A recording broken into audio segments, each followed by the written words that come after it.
மயிலாடுதுறையில் அரசு அலுவலர்கள் மீது தாக்குதல் நடத்தியவர்களை கைது செய்ய கோரி நகராட்சி அலுவலர்கள் மற்றும் துப்புரவு பணியாளர்கள் ஆர்ப்பாட்டம் நடத்தினர். கச்சேரி சாலையில் உள்ள தனியார் பிரியாணி கடையில் ஆய்வுக்கு சென்றபோது சுகாதார ஆய்வாளர் பிருந்தா தாக்கப்பட்டுள்ளார்.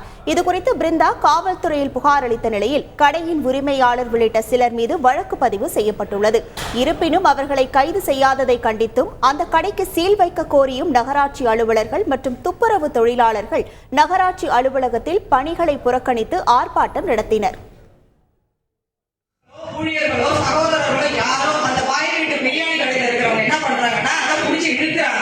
ஒரு பொண்ணு கையில இருந்து முடிச்சு இழுக்கும் போது அந்த பொண்ணை தொட்டாங்க, நம்மள தொட்டாங்க, எல்லாரும் பொண்ணுதாங்க. அப்ப எல்லாரும் எழுந்து போராடணும்.